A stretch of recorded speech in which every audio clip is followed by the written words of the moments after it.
So, I'd like to welcome our guest to the 4th episode of the SBG Podcast right here, Miss Shelby Brignac. Yes, Thank you for coming on. Thank you for having me.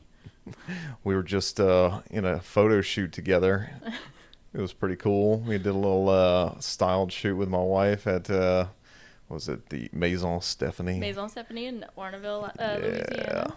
I got my first taste of being a model. Yeah, Jake had to deal with me and Abby co-directing this shoot and planning and spending just any dollar that either of us had for quite a while. Was that your first time, like, doing the modeling type stuff? Oh, no. I used to, so I worked at a store in Lafayette called Maven. Best one out there. Shout out to Maven. For 5 years. And I've modeled for them since I was 19, I want to say. And, well, I don't anymore. But, yeah, I modeled there from 19 to, I guess, like 25-ish. But before I left Maven and was the brand director at Parrish Brewing Company. Shout out to Parrish as well. Oh, yeah. Got to get the guys over there on this show, too. Yeah, I know. I'm trying to get Kevin and Ryan on this pod, too. So we'll see. Hopefully, y'all can look out for that. But I was the brand manager at Maven. So directing photo shoots was what I did, honestly. And it was, it was a little bit different because it was like to sell clothes, But directing a photo shoot is directing a photo shoot. It's herding cats and just creatives all coming together. Have you ever made any money off of modeling? I mean, I was paid for my time whenever I was at Maven, but I was on staff, so it was a little different. Okay. I want to say that I've been paid like for one-off shoots from other people, but I can't think of an example right now. I've also modeled for Stellar whenever I worked there. Nice. I don't know. Man, I'm always just like, I'm on staff. I'll get in front of the camera. Yeah, that's got to be cool to be like, I can't imagine, even like making a decent extra income source from just like getting hit up for like, hey, just come pose for this. And then. Oh, and I'll do it for store credit. Like, after I was done working there, like I would go model and it'd be like $100 store credit. I'm like, sure. Take that all day. 100%. That's awesome. So, you've done photo shoot, what is it? You've put them together, and then you've done marketing. So what other endeavors are you currently in? So, full-time real estate. So I'm a Lafayette Realtor, Lafayette and surrounding areas. That is my bread and butter, and it's my favorite thing to do. Nice. But on top of that, I do a lot of like home design, and I do home renovation. I'm trying to step back from the like me being on a ladder with a nail gun, me like trimming out a house, sheetrocking a house, insulating a house. I do all of it. Yeah. So I'm trying to like for my own sanity kind of step back from that because I also am famous for undercharging or seeing a vision in my head and being like, well, it's happening, so I'm just paying for it. But breathing in a little asbestos here and there. Yeah. Lots of lead paint in these nostrils. But broken 4 Sanders in a year. But oh my God. But I like that I was able to get so hands-on with it because I know exactly what needs to happen, which I think is a big problem a lot of times with, certain reno plans or home designers is like not really knowing what it takes. Not like, I'm not talking down on anyone. I'm just saying to visualize the final cost is already a difficult enough job. And this way, like, since I've done it myself, I know kind of exactly what it's going to cost for the most part, with an asterisk that says TBD because there's always unforeseen things. The fluctuation, yeah. But yeah, I mean, I spent many a 48-hour stretch renovating an old house in the St. Streets, and I love it. I really do, and I love the before and after, and I love, like, really, I don't like a flip. I like to restore. Right, yeah, because a flip is like kind of cheaply done, right? Well, that's the cliche kind of look at it, but a lot of times, yeah, because a lot of times it is, either someone that doesn't quite know or just an investor that's only looking at bottom line. But if it's someone that really knows how to flip, then, because I can call like what we've done, even a flip, you know, but if it's someone that knows how to flip, you know that, okay, well, these are the things that a buyer is looking for. Yeah, it's not just like a fresh coat of paint. Yeah, it's not a fresh coat. It's not everything painted white, everything ripped out, and then gray wood floors, like, you know, or gray wood LVP or whatever. You know, there is like the character that needs to be there and all of that, because what you have to remember is a buyer is usually looking at a bunch of houses in a day, and your house that's so generic, for lack of a better word, you know, whenever sometimes you're just trying to kind of brighten it up, you know, too quick, or without the right guidance, it's going to slip out of their mind. They don't even remember seeing that house, you know what I mean? Yeah. So, I love an old house. I always okay, I'm not going to say famously. I always say, if you put a level on a floor and it's level, I don't want the house, you know, like I love an old house. But yeah, it's got to be super cool to be able to like go into a space and know that you can see the vision of what you want it to be and then make it that way for a house. Well, okay, so have you ever seen Beautiful Mind? Yeah, it's been a while. You know how like he like sees like all the numbers in his head, like, you know what I mean? Yeah. That's how I am when I walk into a house. I feel like I see like the renovation happening in front of me. Yeah, maybe Rain Man's better. But I mean, again, I'm not saying that I'm the end all be all or anything like that, but it's a lot of fun, and I know that a lot of people can't necessarily see that, you know what I mean? Like, yeah. I've had buyers that are like, yeah, I can't even picture my furniture in this place and it's done, you know? Yeah. So I also will do like, I do a lot of virtual redesigns. Did you see the one I did of your house? Yeah, sure did.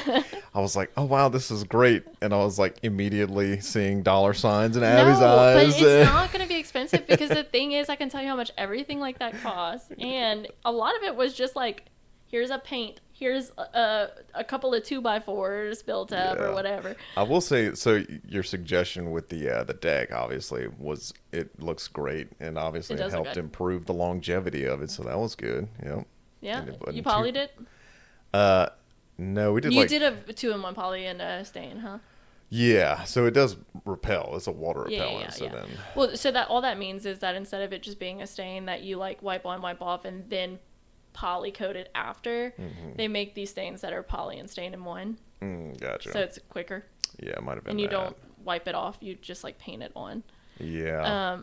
Abby and I had a absolutely not a falling out, but could have gone there, because I was fussing at her. I was like, we have to sand it. Oh yeah, I remember that. We have to sand it. And I still stand by that, and I haven't looked that closely at it, because I don't want to get in a fight with my friend. We sweeped it vigorously. No, that's not the same thing. There were abrasions from it having been weathered over time. No, that's not what it is. How about this would be a good point. Anybody watching this in the comments section, what's your preference on staining or, applying? There is no preference. You have to sand before you stain. But also, Abby could not. I said, you're pregnant. You absolutely cannot be sanding.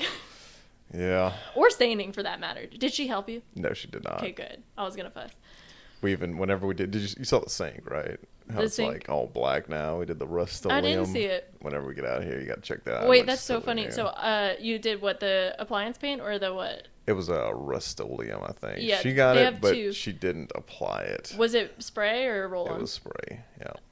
It was either the appliance paint or it was the tub and tile kit. I've done both. I actually just did the tub and tile kit on Evie's bathtub at home. What color did you do? White, but it was just like stained and old. My house was built in 57, you know? Dang. Yeah. That's crazy. And sturdy as a brick. But and then I have my wet bar in my sunroom. I mean, the previous owners used that sunroom as like an arts and crafts room. And then I'm just always doing shit. Can I curse on here? Oh yeah, for sure. I'm always an adult just doing podcast. All of those things. So it was so stained with paint, and I just like sprayed it with appliance paint. Which the appliance paint, TBD on the longevity of that, but yeah. But I mean, it's appliance. Mm-hmm. You know what I mean? Like, it's like enamel times 50. Yeah. But the tub and tile stuff I love. You just have to, again, sand. Did you sand it? Yeah, we did actually with the sink. Good. But then Really it's some parts of it were chipping a little bit, but I don't know. I mean, we'll touch Sometimes it up. it just with those things, it's like it requires a lot of touch up. For the first like couple of times, you know what I mean? Until you because you're not going to do it perfectly the first time. Did you hand sand or you used a sander? Yeah, we hand sanded it, and I guess just because it's like a sink, so you're like putting dishes in it and it's hitting the metal and metal. Of course. I need to show you. I have this, and look, I don't know if I think it's meant for a Dremel, but I use it on my drill. Yeah. It's like a attachment, and there's like tiny little sandpaper, hook and loop that you like attach to it like Velcro. And because I've broken so many orbital sanders from overuse, honestly, they really just need to be like the band needs to be replaced. But whenever I'm doing it, like, I want it done right now. Mm-hmm. So I use that on my drill for everything, and it's the best, especially those little jobs like sinks, because you can get in tighter places. Yeah. That's a good idea. Yeah, you do kind of feel crazy after a little while. Man, she's talking about orbital sanders and drills and all this stuff. I haven't even gotten one orbital sander in my collection at all yet. I have 3. And I was like doing pallet work, and she's like hands on with all the hard, the machinery and stuff. I have 3 in various states of disarray. That's pretty great. But yeah. So I guess anyway, tangent city over here. But that's what this podcast is famous for. All these stories help to show the audience what the person that we are. Listen, and I'm a lot to unpack, but right now we're selling our house, so I'm finishing up all my projects. Nice. And it's been, I mean, as an agent, I show houses all the time, so I know that like my house is not for these buyers. You know what I mean? Like it's not for it's probably not for a new construction buyer, because again, 57 and also no white walls. But I know that these little things will make it really special to the buyer that will want my house in the first place. And it's been chaos, honestly. I've just been. So how did you get into Realtor, the Realtor game in the first place? That's interesting. I was working at Stellar. It's the largest fine jewelry and findings and all of those pieces of jewelry manufacturer in, I don't want to speak out of turn. It's either in the United States or in the world, honestly. I know they're pretty well known. It's very large. And it was great. I worked in merchandising. I was a fine jewelry product manager, and I was good at it, if I do say so. So, another tangent. Is it true that they have, an area where the people that actually work on the gold and the bands and all that stuff, they have, vacuums and, vacuum you off if you have any, gold particulate on you? I don't know. I had heard that was the case. Potentially. It's wild in there, and I'm trying to think if there's anything that I don't want to say anything that would ever divulge company info. Yes. Yeah. But I mean, it's a secure building. They do a great job. The quality is honestly so great. I mean, I have a small fine jewelry resale business on the side. Yeah. I don't do much. I don't market it because I don't have time, but I really love doing custom work for people, just helping them get a vision across. And I use Stellar as my main supplier because their quality control division is so good. Nice. It's very, very rare you have an issue with them. So they've done a really great job. And I mean, I was good at my job there and I loved it. And the thing was, I was a new mom. So I started the job when Evie was 3 months old. 3 months in 1 week. I pushed him back a week because I was like, I absolutely cannot send my kids to daycare for the first time and start a new job in the same day. Before I hit the pavement, I was sobbing, But and I throw myself into work. I always have, but I threw myself into it, and I realized I couldn't. It was hard to be locked in a building. You know what I mean? Which I'm not saying that they should change that. They have so much inventory that's worth so much Right, money. yeah. It needs to be secure. Mm-hmm. It wasn't good for me and my vibes. But it was that, and it's tough being a working mom, you know, like, Oh, for sure. I was making less money than my husband at the time, so of course, like, and it was right after COVID. It was 2021. So anytime somebody would sneeze at daycare, it would be shut down on lockdown for 18 days or something. Stress level over 9,000. Yeah, so it was just like, I felt like I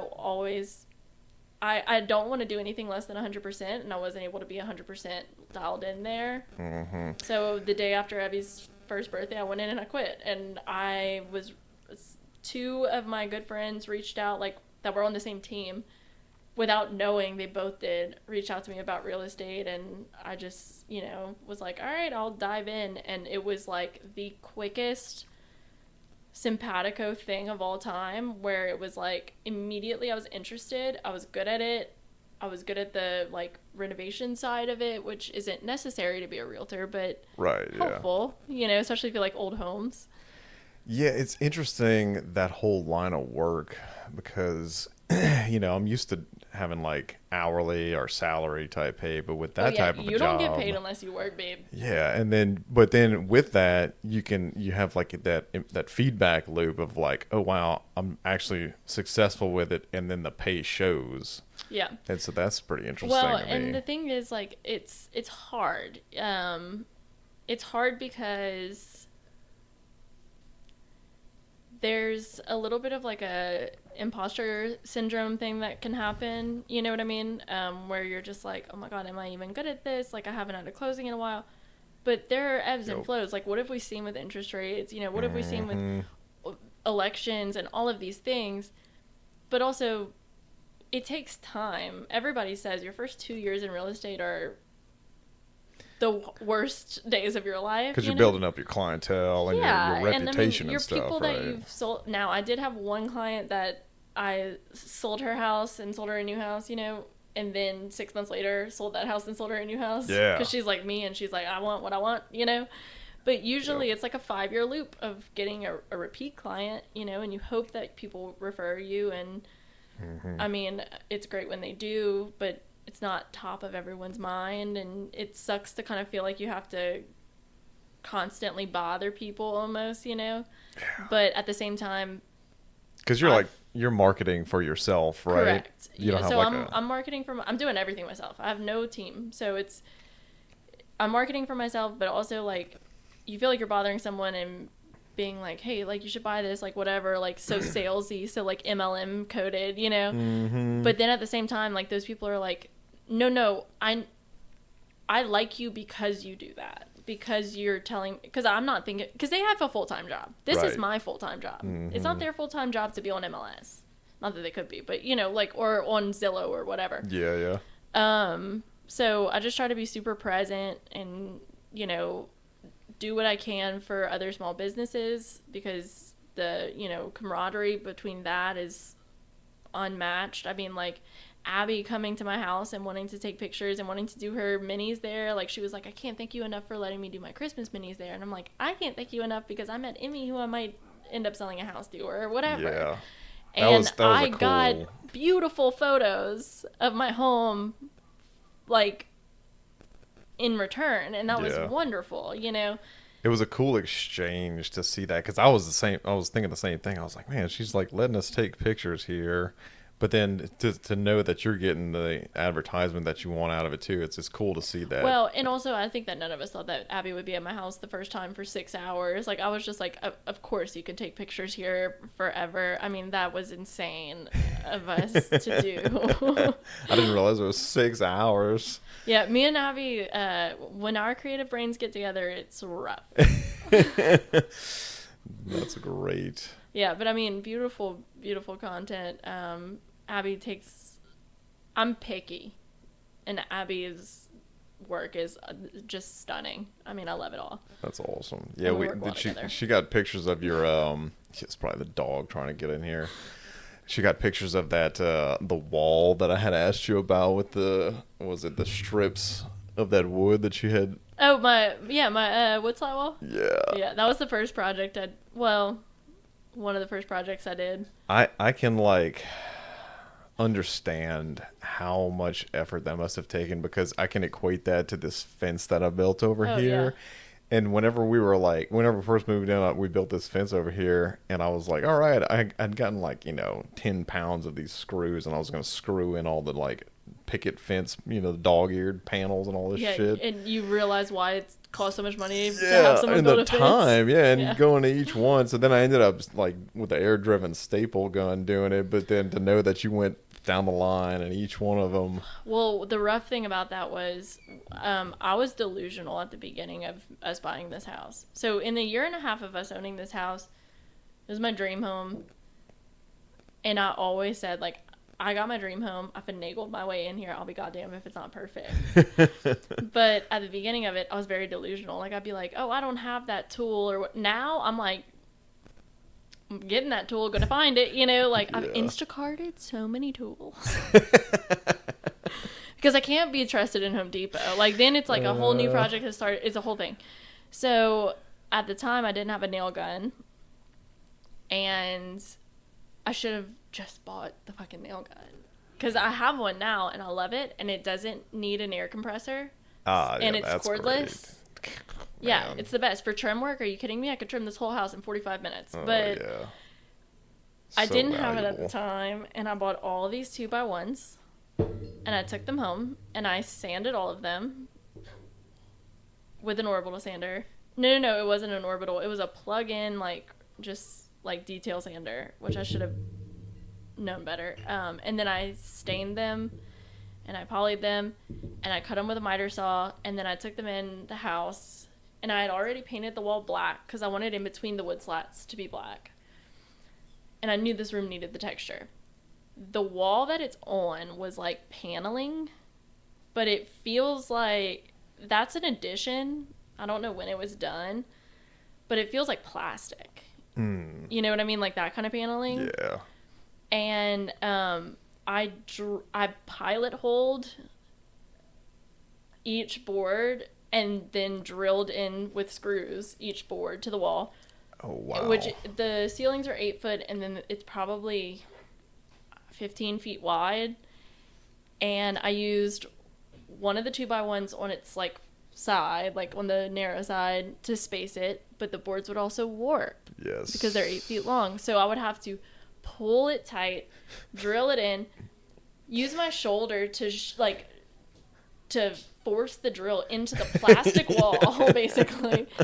And it was such a nightmare. I had a bruise. I had a black shoulder for 6 weeks probably. How long do you think it took you time-wise? So it took me, I put it on, I have a TikTok that I made about the whole process. And I want to say it took me 9 days beginning to end. But I mean, there were breaks. Yeah. But it felt like 9 years.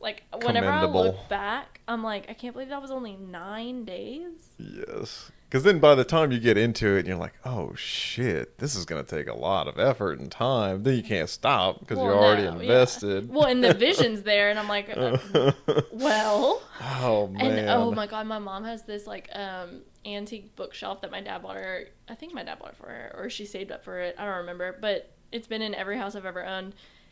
Or, no, it's been in every house I've ever lived in, aside from the one that me and Eric lived in before this one, because my mom, so we have a mother-in-law suite. My mom moved into that. So a lot of her furniture filled in the rest of my house because we went from a 1,400 square foot house to a 3,500 square foot house.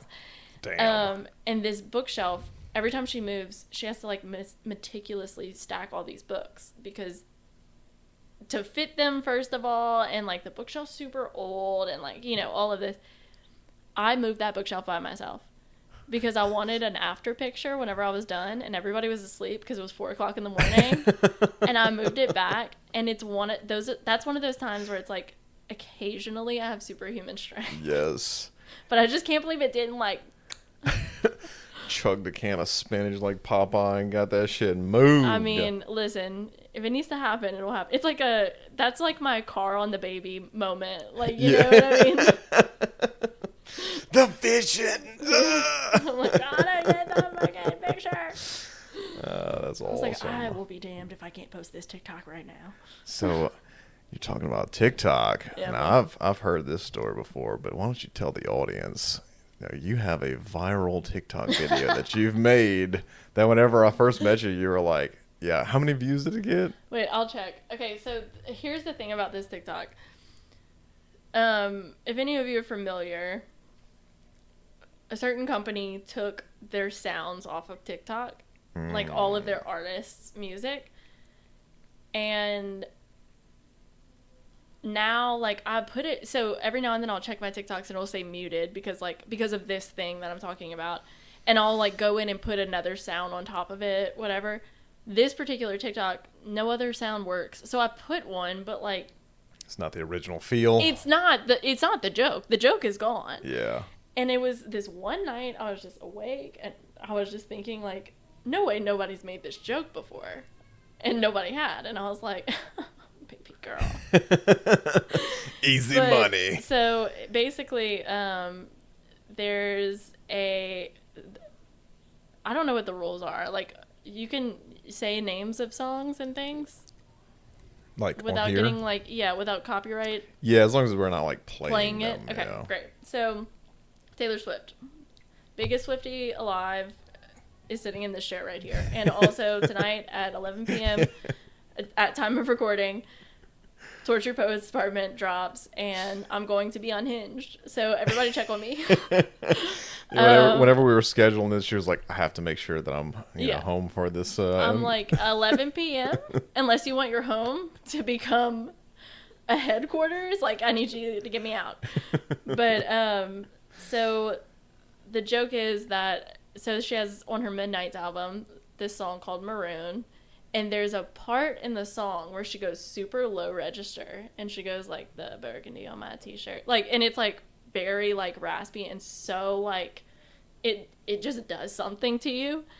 So there was a TikTok sound where it was like, please rise for the national anthem. And then it was that part of the song. And I put that just over footage of the Chiefs at the national anthem. And it just so happened that Travis Kelce was, like, jumping up and down. Oh, man. And the caption was POV, the Chiefs the rest of the season during the national anthem. And it was right when they got together.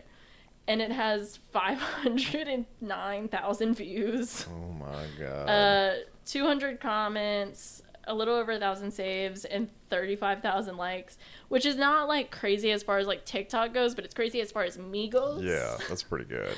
And of course, like, it was like all of my community was commenting, and, like, we were all like, yes, sister, oh my God, LOL. And then of course it would just be like one random old white man being like, the nerve of them. And I'm like, it didn't actually happen. It didn't happen. I made this video. Like, I didn't fight in Vietnam for this I shit. I can't believe they played that for the national anthem. I'm like, they didn't. Be mad at me. God damn. I It's breathed just in so Agent Orange funny. for this. Yeah, I'm like, so did my grandpa. He's dying. Like, I'm sorry. Oh my God. But yeah, and there was like a little, I did have a moment, just like a moment where I was like, I am feeling the sympathy for those creators that are like, my mental health is not great. Cause I'm like, for the 2 days where, like, Republican TikTok found my TikTok, it was not good. I was like, this sucks. Oh yeah, they were just like gutting every video that you had. They were just like, I can't believe this little girl, blah, blah, blah. We hate her. She's a slut. And I'm like, oh, my Jesus Christ. Damn. Yeah. But Yeah, we had a video of, so where I work, we're able to program Christmas light sequences. oh, you told me about it. Yeah, Yes. and then I like went through all the time and effort of doing it to The Darkness is I believe in a thing called Love, and then I recorded it and put it on Facebook, and I think it might still be available on YouTube where it's got the sound, but they ripped the damn sound out of that too, and I was like, okay, sucks. wow. And I don't like. The thing about me is I got a lot of vision, and then sometimes I just like can't with like admin. I always say I'm horrible at admin. And I see people post things and it's like, I do not own the rights to the sound. And I'm like, does that absolve you? Like, is that is that all I have to do to keep the sound on it? But then I won't try it. Yeah. Because, like, I'm like, I'd rather the joke be funnier. Like, I just want to... Yeah. I'm doing it for the bit at this point, you know? Man, so marketing with that, did you find that, like, in all of your... Well, has TikTok given you any more notoriety in your marketing endeavors, or is it just like... I would say it's hard. So it's a hard metric to measure. Right. Because you're like putting it out in the ether and you can't really tell if the things you're putting out are like... the thing is, and also what are we measuring? Are we measuring eyes, or are we measuring like outcome? You know what I'm saying? I would think, yeah. And my thing with that is I'll post these things and like, look, I have no shame. Like, I don't care. I'm like, this is funny. I posted a very unhinged video about the time that I almost burned my house down while making dinner for someone whose house burned down. Like, I have a funny story about that, but I'll let you finish this one right here and then. And whatever, you know, but you just gotta kind of be like, I don't know, this is funny. We all think this is funny if we all just took ourselves less seriously. Oh, yeah. But, and I don't have a ton of followers or anything like that. Not I yet. I would say on like Instagram and like Facebook, I get more like traction with my videos, but also I'm surrounded by a bunch of people in my industry. So like, yeah, are they all talking about me? I mean, not all the time, but like from time to time, or telling me how great I'm doing or whatever. Yeah, but I'm not selling a house to them. Mm-hmm. I'm not selling a house to a realtor. You know, that being said, every now and then I'll get I even kind of got back on Snapchat to like post, you know, stories, like certain TikToks like on my story there, because I realize like you have to hit every market that you can. Right, yeah. And just keep yourself like top of mind, because honestly, like I think back to whenever we bought a house, the first person somebody suggested we use. Okay, no, I love our realtor. I knew her very well, and I love her, and I actually was on her team, and she was wonderful, and I have no complaints. But I'm saying, like, if I wouldn't have known her, like the first person that said I'm a realtor, I would have been like, okay, you know what I mean? So like, it's just about knowing who's out there. Yeah. And we just got super lucky that the person that was out there that we knew was fabulous. But I do get a message here and there. Like I got one the other day on Snapchat from someone I haven't talked to since 2013 when I graduated high school. And she was like, oh my God, I literally like look forward to your new posts. That's awesome. Yeah. And I was like, okay, so I know that I'm getting business from it, and I've gotten feedback from people that ended up being clients as such, but like it is a little bit more important to me that like it just meant something to someone, you know what I mean? So like that was crazy to me. Yeah, and it's always like the individual people that, because you can like put something out and then you're like, oh, it's a bunch of, you know, people liking or whatever. Whenever you have somebody that reaches back out to you and tells you, hey, this was good, it like resonates. It helps like drive you and keep you going. Well, and I don't know if this is just like my own mental illness, but I'm always like, oh my God, as soon as I post something, I'm like, people are making fun of me. You know what I mean? It is not just you. I feel the same shit. You know, so then like whenever you get like the opposite feedback, it's like pretty cool, you know? So anybody, if y'all have somebody that you like their videos, please tell them. Yeah, like, it helps for sure. And it's very nice. I started doing the same thing, you know, reaching out to people that I know they're working hard and just like letting them know, you know, it's everybody trying to make something happen. You know? And from like the perspective of like you were saying, you feel like you're hammering the market or whatever, you're posting things a lot. That's how, you know, it feels like that whenever I'm trying to post like game videos or just updates and stuff like that. Well, but then, and you have to get in the algorithm, like, you know what I mean? Because people won't see it otherwise. Yep. You have to be like constant and, you know, whatever. But also like from my standpoint, if I post, I don't know, this is the way I try to look at it to like make it make sense from a numbers perspective. If I spend 2 total hours, like added up, because it doesn't take me much time to post. I did marketing for 2 different very successful businesses. I have it down to a science. And also, I think I'm hilarious, and that's who I'm writing my captions for. You know what I mean? Like, I'm posting what I think's funny. So I also think that if you're not authentic, it shows. Absolutely. 100%. You know, like, yep. So that's what I do. it's like tiresome to try and put on this persona that's not the original and person that like, you are. what is she doing? You know what I mean? Like, if I post something and it's like, I'm unhinged, LOL, everyone's like, yeah, I got it. But if I do, like, let's say 2 hours of content, so it takes me no time to edit a video, like, now that I have it kind of down to a science or post or whatever, but just, like, strictly posting, and say I get, like, 2 weeks of content from that 2 hours. And then it turns into a sale that makes me $10,000 in commission or $5,000 in commission. 100% it's worth it. Mm-hmm. You know what I mean? Like, yep. You just have to stay in front, stay relevant, and all of those things. And I mean, it can be hard. It can be hard to, like, sometimes I do get decision fatigue about what to post or what to do or who to contact or any of that. But I mean, I think that's human and normal and, you know, whatever.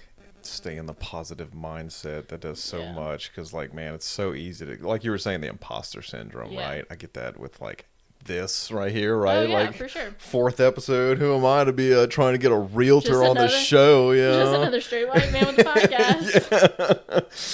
Just hopping on the podcast train. But yeah, it's crazy, you know. You gotta, it's like you fake it till you make it type thing. But for sure.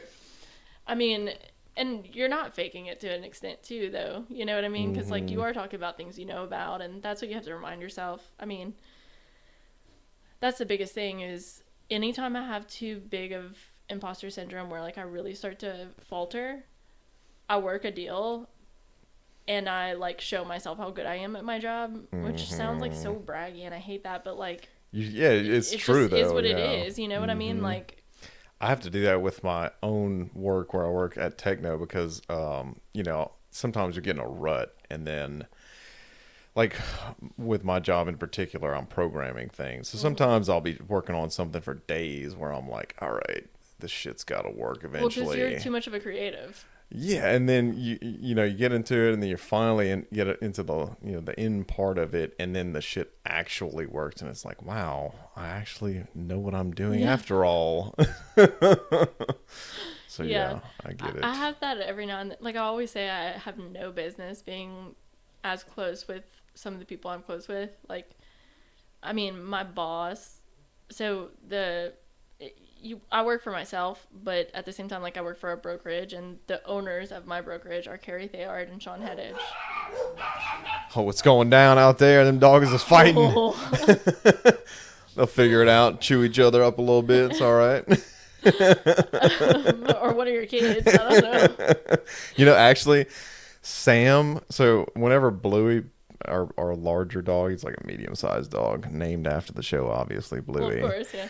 He'll, like, piss my son off sometimes, who is just about to be 4 years old, and, like, you know, he'll, like, play bite his hand or whatever, and it's not anything crazy, but sometimes Sam will get cheesed about it, and he'll go up and grab Bluey's back skin and bite him back, and I'm like, wow, that is savage shit going on right there. The funniest thing about that is that is such Evie energy. My 3-year-old, who. That's such Evie energy. Like, that's Evie coded. And the funniest thing, I can't even look at Sam without thinking about the time that they were at my house. Abby's doing a photo shoot. Jake's just there with the kids. And Evie just grabbed Sam by the face, kissed him on the mouth, and walked away. Our business here is done. Like, I was like, that was, and I looked at Abby and she goes, oh, and I said, whoa, that was their first kiss, I believe. That's pretty great. Yeah, and Sam was just kind of like, all right, I guess I'm hers now. Assert dominance at an early age. Oh, yeah, maybe I'll do it. So funny. Oh, my God.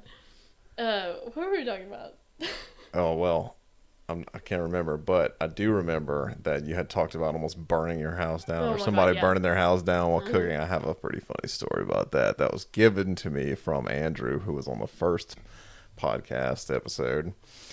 So we were out barbecuing and drinking one night over here, and he told me that he had a partner that was... I just saw a chicken, by the way. What's that? This right here? No, a chicken. Like an actual chicken. The farm life. He was probably going to peck some of the leftover food from a possum cage. It's all You right. don't see that in Midno Gardens.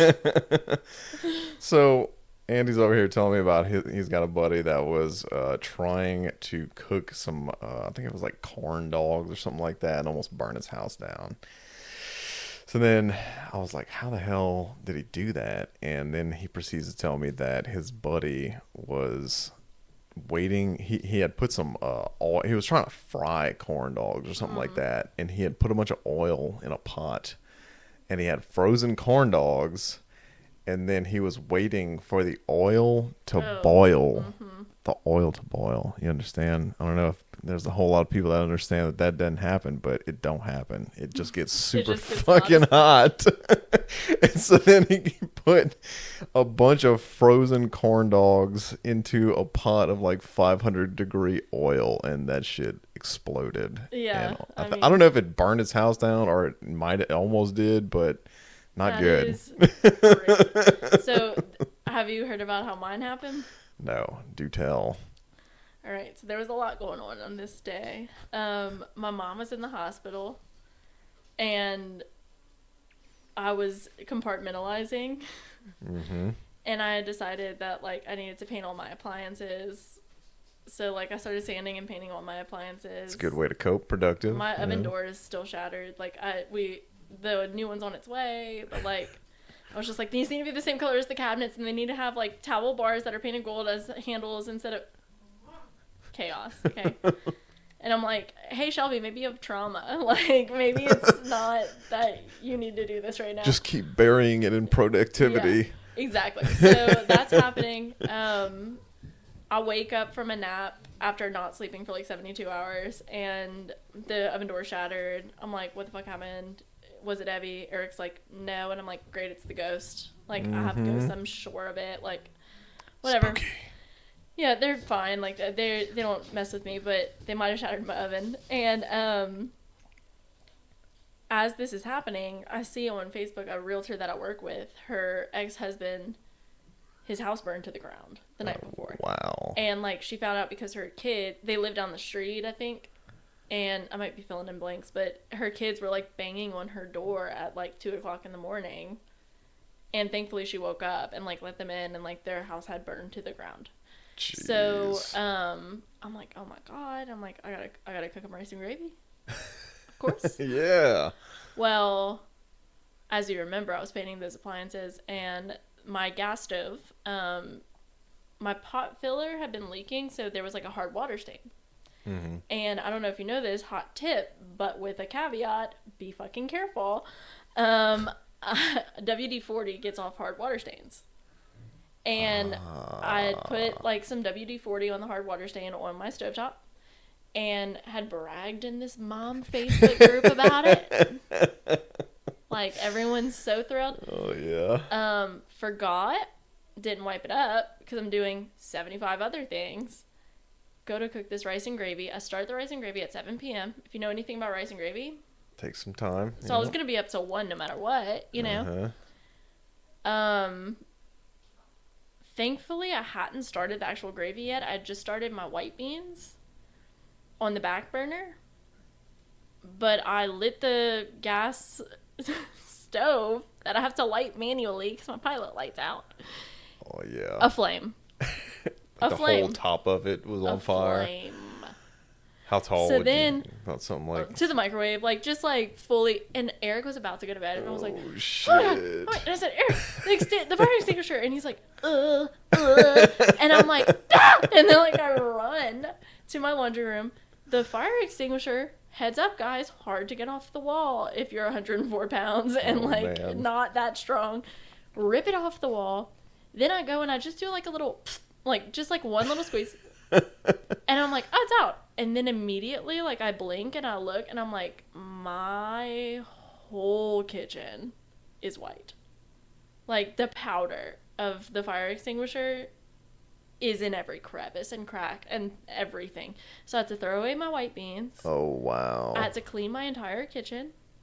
And then I ended up starting this rice and gravy because I'll be goddamned if these people aren't getting rice and gravy. So you hadn't contaminated the gravy No, yet. I hadn't started it yet, thank God. It's all good then. I didn't start that rice and gravy till midnight. Was it done like 5 in the morning? Yeah. Oh no. That's commitment right there. And then I was pissed because they didn't have white beans. Like, you know what I mean? Like, it's just like nothing's going to be okay. But I was just like, how ironic that like I truly almost burned my house to the ground making dinner for someone whose house burnt to the ground. That is crazy. That's a good story right there. And for any northerners that might be watching this that don't understand what a rice and gravy is, it's not a white gravy. You got to actually like brown the meat, and then you got to sear the meat. Let me teach you real quick. You sear the meat. You put your onion, bell pepper, garlic, not celery and rice, whatever. Depends how you like to do it. Yeah, depends on what it is. Cook that down a little bit. Put the meat back in. Fill it with water.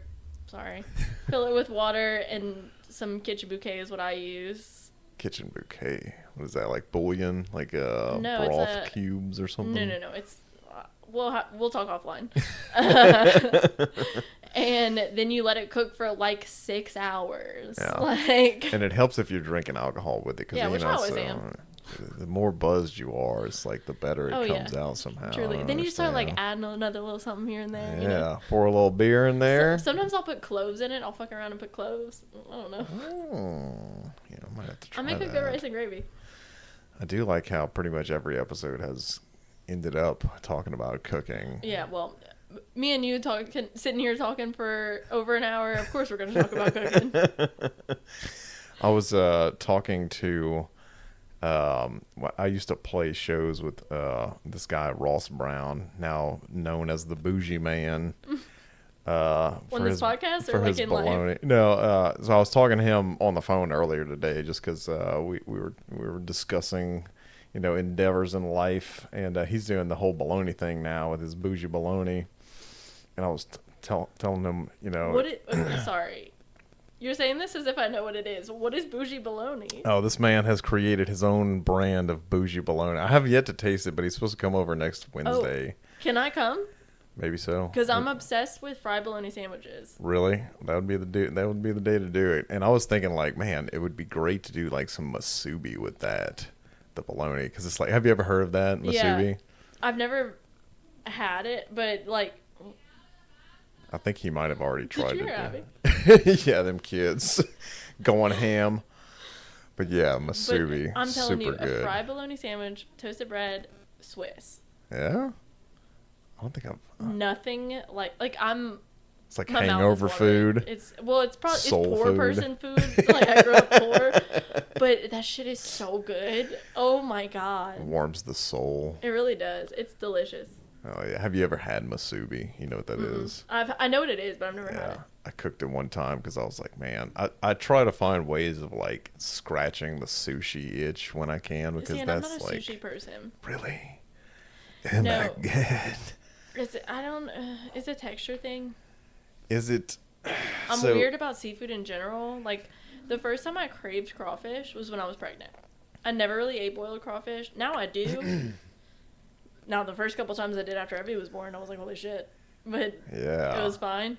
Have you had boiled shrimp at a place that does boiled crawfish? Yeah. But shrimp I'm weird about because sometimes it's gritty. Okay, yeah. My favorite shrimp is Royal Reds, and I want a tub of butter. We've recently transitioned over to just shrimp at these crawfish places because it's so much less effort for the amount of meat that you get, and you still get the good flavor. That's fair. And my dad and me were talking about this the other day, how that could be like a polarizing topic. So if you're from anywhere that has crawfish involved in your life, do tell whether or not you in the comments, let us know. I guarantee you they're not going to be on your side. There's going to be some people about to fight me over that damn crawfish. They're going to be like, let's find... She said chickens. Where are they? Look, I will say if I'm invited to a crawfish boil, I will slam crawfish and drink beer. But I get it. I mean, it's like, it's so much work. It's a lot of work, yeah. It's so expensive. But that's the funniest part is that, like, growing up, I was like the only one that didn't eat crawfish, and I think it was the texture thing, honestly. Mm-hmm. I got over it as an adult, but I also like was neither here nor there about it, which is funny because I love spicy food more than anything, and that's like basically, hey, if you've never had crawfish, spicy. That's all it is. You know what I mean? Like, I got a recipe for those who want to try that, but continue. I mean, educate them. But I mean, when I was pregnant, I didn't know I was pregnant yet. And I started craving crawfish so bad, and I was getting drive-through crawfish, which is a thing in Louisiana, in double bagged paper bags, 3 pounds of crawfish. I would come home, I would sit on my couch, and Eric's frugal, but he also was like, I don't want crawfish that bad. Like, no, I don't want any. So I'd get home, I'd open a Parish Pilsner, because I was just working at Parish. I would pound Pilsners and sit on this couch cross-legged and eat crawfish out of this bag and, like, dump the peelings, like, in a trash can that I'd pulled up next to me watching Netflix. And Eric would walk through and be like, what the fuck is going on? Meanwhile, your ancestors are looking down on you and just smiling and continuing the tradition. I'm elbows deep in this bag of crawfish right now. Like, and then old mama's ghost is channeling through your hands. She's like, go ahead, baby. But then, like, I found out I was pregnant. I was like, makes sense. Mm-hmm. Got it. And then the cruelest joke of all time, everyone then, like, heard the story about how I crave crawfish, like, yada yada, because it was so funny because I used to not eat crawfish or whatever. Then everyone started buying me crawfish. That's not a bad problem to have. No, it had flipped. The sight of crawfish made me vomit. Oh no, man, the that's smell so of it made me vomit. I mean, I'm fine with it now. Like, I ate crawfish the other day, but, like, it's just such a finicky time. Dang. Wow, that's ironic. Like, my mother-in-law came, sweet angel, and she was like, I bought you some crawfish. I'm like, oh no. I'm like, I'm gonna hurl. So the recipe, if you're out there boiling crawfish and you don't already have a recipe that you like to go for, which I know is probably only a niche percentage of people out there. Only the people that aren't from here. Yeah. If you're not from here, you don't have a recipe yet, you want to boil the crawfish until the first steam starts to come out. You got the top on, you let the steam come out. Then you take it off, you put it in the ice chest, and you dump a bunch of pickled jalapenos in there, some swamp dust, and a whole large bottle, depending on how many crawfish you boil, a whole large bottle of that Louisiana hot sauce in there, and then you shake it about, and then you wait like 10 minutes or so, and all of that seasoning will, like, soak into the meat, and it is fantastic. And while we're on the topic of if you're not from here, because let's be honest, anybody that's from here, they're not listening to any recipes. It's how Grandpappy did it. Maybe. But, oh yeah, you're right. Yeah. But if you're from somewhere else and you're trying to boil crawfish, we only boil them live. Yep. And if you are looking at some boiled crawfish and their tails are straight, don't eat it. You want to talk about, like, unhinged? I used to have an ex, and her dad would fucking... Oh, no. I might have told her the story, but this dude would eat the straight tails and just look you in the eye while he's just slamming these straight tails. And that's unhinged behavior right there. I was like, God damn. It's like he wants you to know. It's like, this man is serious. God, now I want crawfish. I know, right? Why don't we take a break and see about some refills right here? We're back from the break. Got some refills a little bit. And while the camera wasn't rolling, we were discussing wild game being cooked. And I wanted to make sure that I captured this moment because I was talking about how I recently acquired some goose meat and I cooked it with... So I did my research, and apparently if you make a peach, cinnamon butter, brown sugar, and rosemary sauce to go with it, delicious. It was. And it was executed pretty well. And so if you're watching this and you got some goose meat you've acquired, pan fry that bad boy. You can cook it medium. The 3 people in the world have just recently acquired goose meat.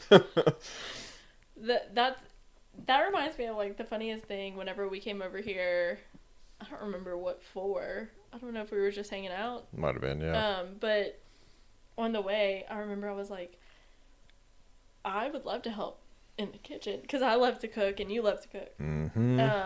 And we're definitely like the cooks of the house, chefs, whatever. Oh, Abby fights me for that title. I mean, she's cooking a banging brown gravy. Me for that title though. Like she's like, Jake is 100%. Like she might fight you to like. She was saying that. Fun, but... So Lila was like asking her. Lila, my daughter, was asking her if I could make a brown gravy. But then Abby likes making brown gravies too, and she was like, I can make a good brown gravy. So tonight she's making one just to prove that she's still got it. Yeah, but it's looking good. She's sweet. Listen, she did come in here earlier and say, if you want it to be thicker, do I need pot lid on or off? Yeah, we were like off. That's right. But no, but she definitely like does give you the crown. Like if you're not listening, hell yeah. Don't tell her that if you know what's good for you. I like to cook. I was like, oh, I'll be happy to be helpful, you know. And she was like, listen, I know how you are, and I know how my husband is, and both of you don't like any fucking help in the kitchen. So like, good luck. And I said, all right, just like float the idea, but don't scare him off. And she was like, okay. I don't know about any of this. You know, honestly, I like the idea of doing like tandem cooking if it's someone who knows what they're doing. Yeah, and like for like a hangout idea, right? Because I've been trying to do that with my buddy David from work, where you know it would be cool to get together with friends and then each of you like cook your own dish and then do that together. Well, it's hard to find like a kitchen partner. So like my favorite kitchen partner, the only one I like to be honest. I mean, like, don't get me wrong. Eric would, like, clean up after me, which is very, very nice. You know, like, kind of clean as I go. And he's learned how to not get in my way. But you know how it is whenever you're cooking, especially if you have, like, something that's, like, a little bit volatile, you know, and you're just like, get the fuck out of my way, get out of my kitchen. Running around, like, making sure shit doesn't burn. Yeah, like, everything feels like it's in your way. But my Uncle Matt, you would like this guy. I actually need to get him on here. I'm down. Who knows what y'all will talk about, but he's a, I want to say computer engineer. Oh. But some sort of engineer. He also knows how to make his own shoes. He knows how to make his own clothes. He doesn't do it, but he knows how, and he has before. He's a great tennis player. He is the best chef I've ever met in my life. He almost opened a restaurant here. He, for my engagement party, way back when, they hosted it at their house. They have my favorite house in Lafayette besides my own. Same taste as me. He's a musician. Nice. Yeah, hitting all of your boxes. Checking a lot of boxes but right there. For my engagement party, he was like, I'm going to cook. We're throwing your engagement party as your wedding gift. And also, like, I'm going to cook, but, like, tell me what your favorite foods are and I'll get inspiration. Like, he's one of those, you know? And I was like, I don't know, like, ramen, but also, like, filet. And I love a charcuterie board. He made a charcuterie board the size of this table. He made ramen shots. Oh, my God. Like, nested pasta in each one in That's miso awesome. spoons. They made Jell-O shots that, like, were in a sheet pan that they cut, and they had an artist do watercolor scenes in food coloring. Yeah, it was fancy as fuck. Oh, my God. No, it was the best. That's awesome. Yeah, he's so cool. And he's, like, quiet, but if you get to know him, like, he's not... You know what I mean? Like, he's super funny. You just have to listen. Oh, man, for sure. Give me that man's contact info for sure. I will. I'll talk to him. He'll be down. I mean, like, they own... So, my aunt has been with him, I mean, since she was, like, 20 or something. And she was a professional ballerina. They moved to L.A. She was in a couple of things. Like, she kind of tried to be an actress. They, like, kind of produced some things together. Moved back, had a kid. They own the Halo building downtown, which is the building that Basin Arts is in. I don't know if I'm familiar. Basin Arts is like it's a collective, but it's really freaking cool. And they're just like the coolest of all time, and their kid is the coolest of all time. Like, he's an amazing musician and like so sweet and nice and cool. I don't know, they're just the best.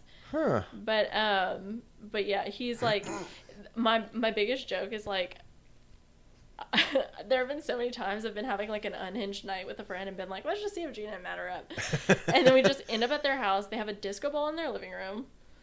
And we're like doing karaoke. And then it's like, okay, I'm hungry. And then Matt's just like, instead of bar food or like, you know, midnight drunk food, it's like a homemade pizza with homemade sauce and a homemade crust. You know what I mean? Like,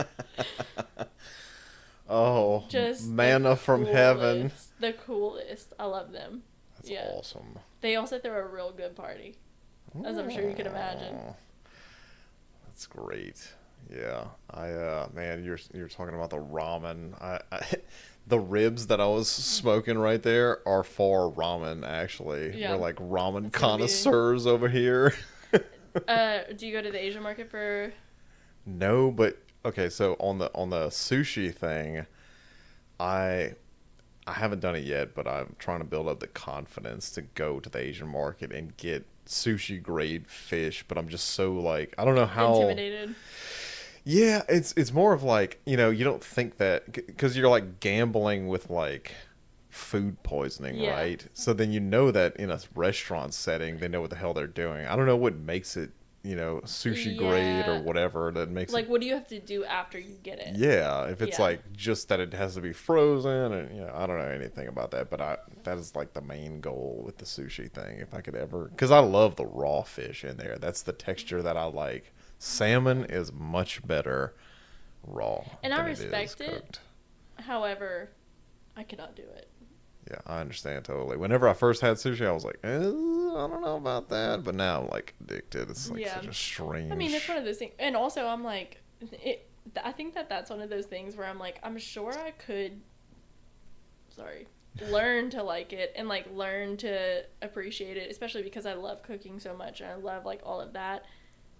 But that's probably an expensive habit I don't need to add to all of the rest of my expensive habits. It's true. It is true. Well, okay, so we're getting towards the end of the segment here. Mm-hmm.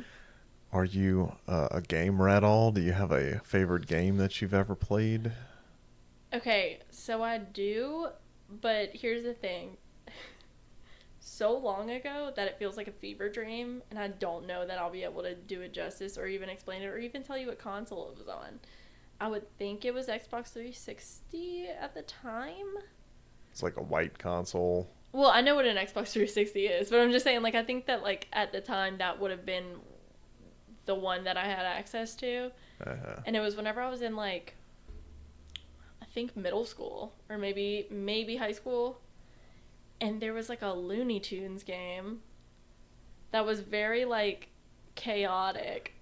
Yeah? And I don't remember anything about it except, like, I know that it wasn't... Okay, help me out. So what's the control where, like, you have to, like, look and also move?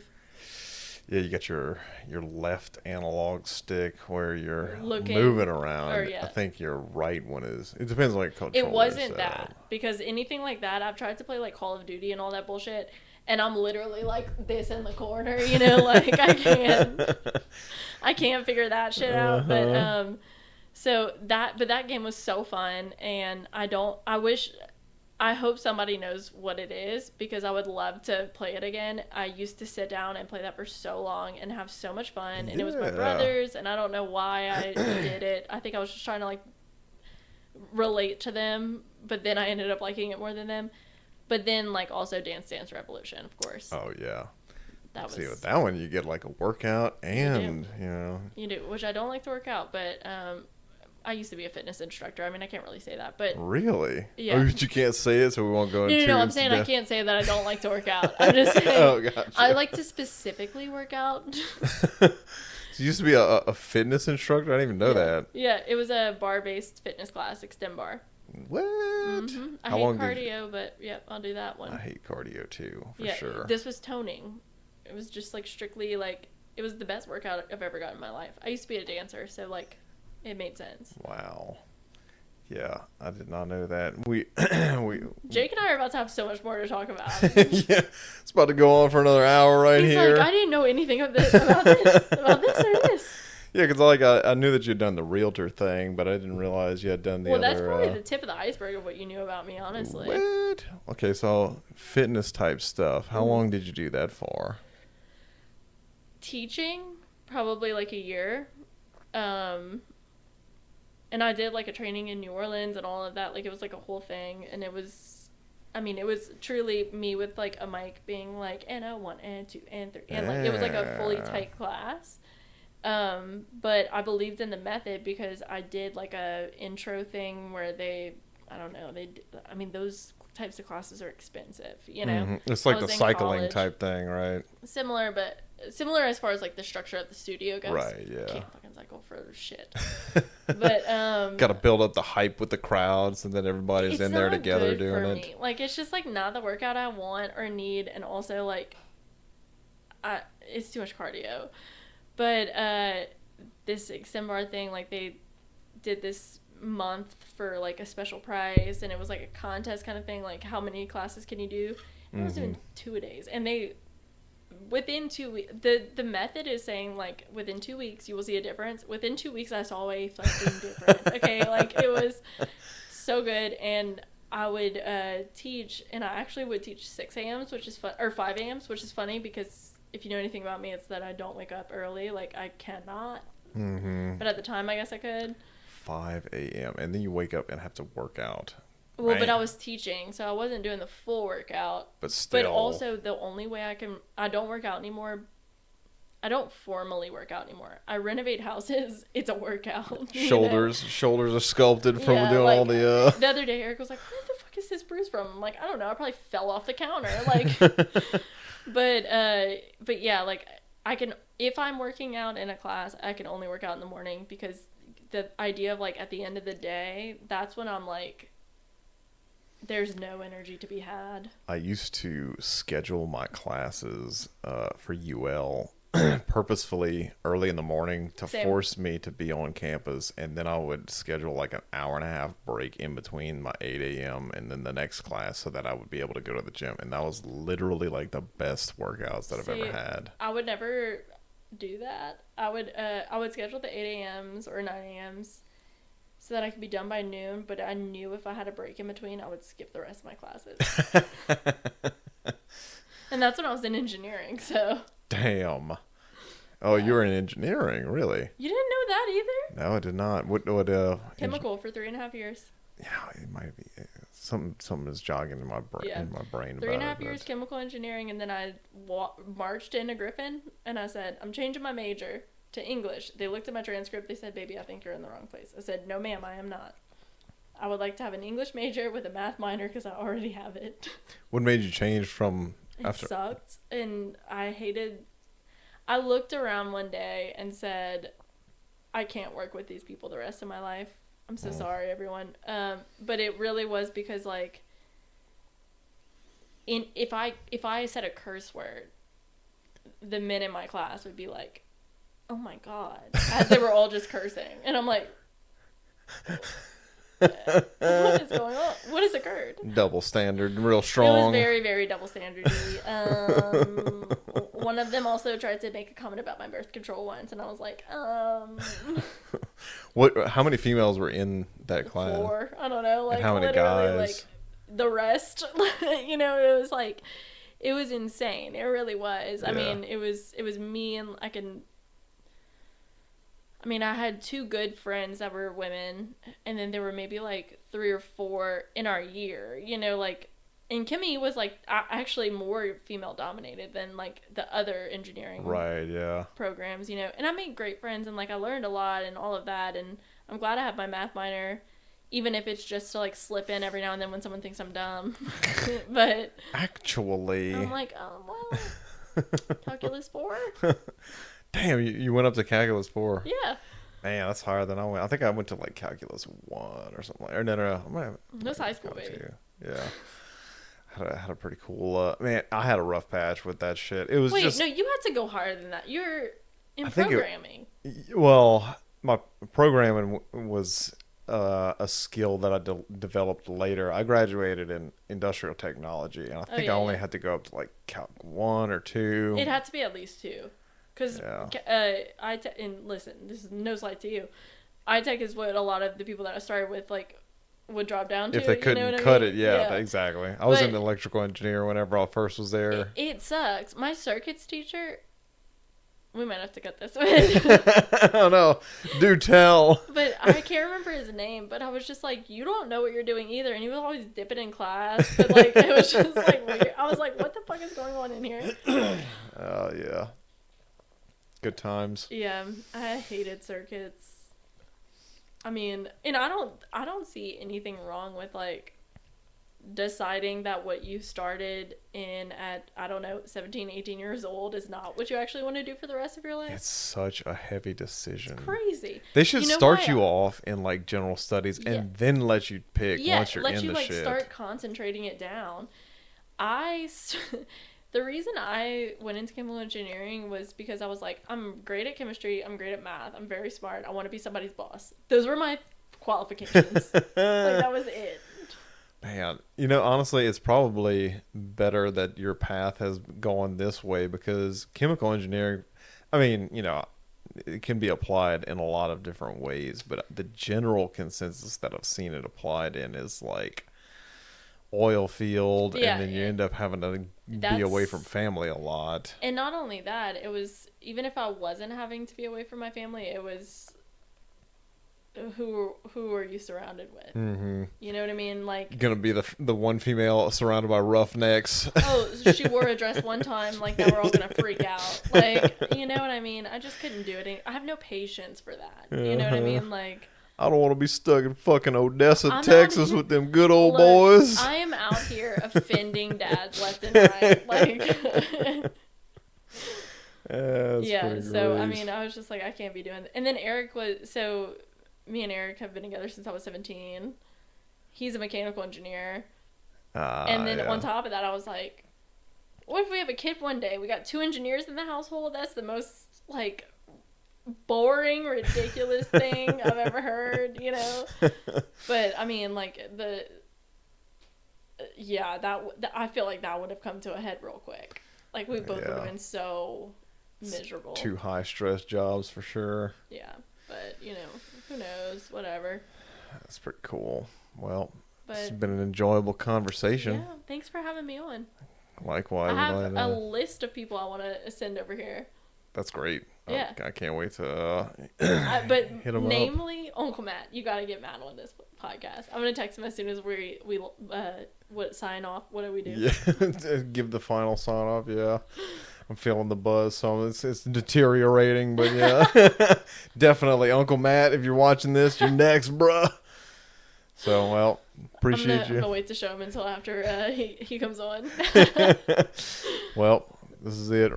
Y'all have a good one now. Peace out, peeps.